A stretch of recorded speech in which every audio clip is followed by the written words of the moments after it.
Welcome back to BT. Thanks for joining us on this Monday morning. Well, John Horgan's BC NDP has been re-elected to run this province, and his party says it's working hard to address the concerns of people of color going forward.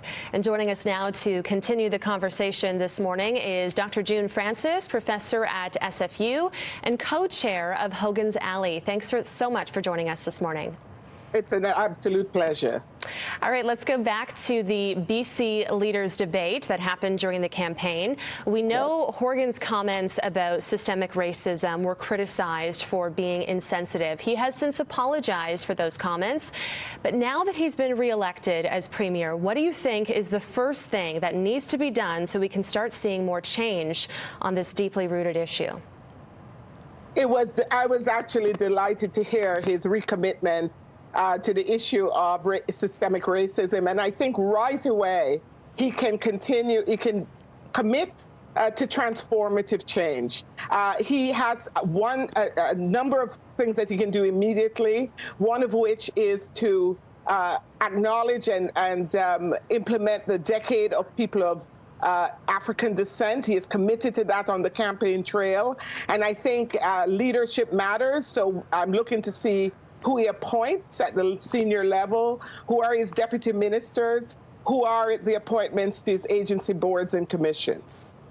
And we know the decade of African descent, that was declared in 2014 by the UN. Our federal government recognized it in 2018. It's now 2020, so, now is the time to do it. So while we wait for all of these mail-in ballots to be counted, Horgan still needs to choose a whole host of new ministers.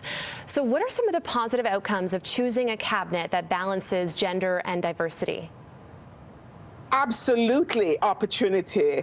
As we can see, when we don't have representation of Indigenous, Black, and people of color, what we get is a cabinet that only reflects the needs of the majority group. And it's a real missed chance to include the talent and ingenuity of people across the spectrum. It also means that without this representation, you cannot truly address the specific needs of big parts of your population. So they remain excluded, and we're not therefore surprised to see things like COVID-19 disproportionately affecting them because of the failure of having the kind of representation at the leadership tables. Right. COVID-19, one of the main issues during this campaign, and we know studies have shown that it has affected the marginalized populations, people of color, single parents, the homeless population.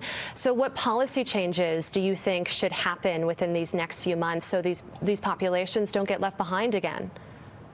So let's remember that COVID-19 really did just show us the fissures. These are economic fissures. These are housing fissures. These are inequalities across the spectrum in health.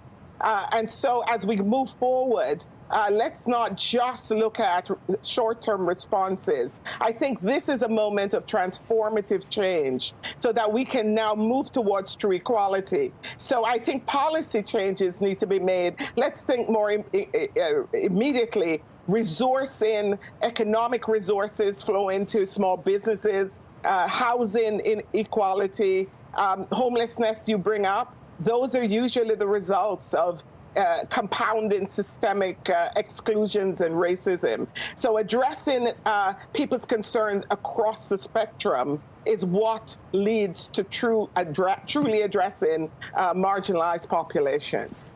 All right, June, we'll leave it there. Thanks again for joining us this morning and hope to have you back soon.